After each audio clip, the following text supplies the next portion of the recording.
เฮาได้ร่วมประสานต่างก็เอ่ยขานว่าจะหักเสือนิรันดร์เป็นเพียงความฝันเป็นเหมือนดังละครที่แสนอ่อนซ้อนแต่ให้ความจริงคิดถึงภาพที่เฮาเคยร่วมหักกันต่างก็สุขสันต์บ่เคยคิดว่าจะซ้ำตรงกลายเป็นความทุกข์เป็นความเจ็บคืนคมที่แสนระทมหยุดด้วยน้ำตา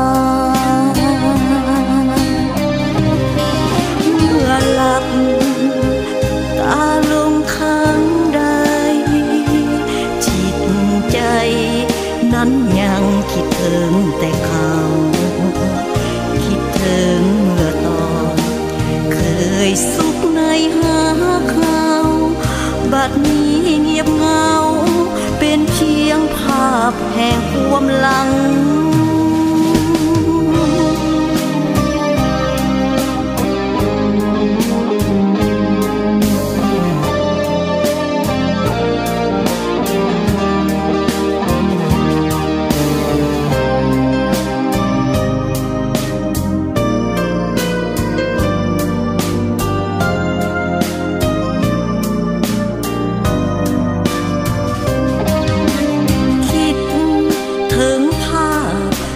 เฮาได้ร่วมประสาน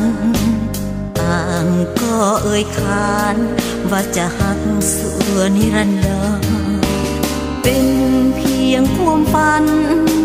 เป็นเหมือนดังละครที่แสนอ่อนซ้อนแต่ให้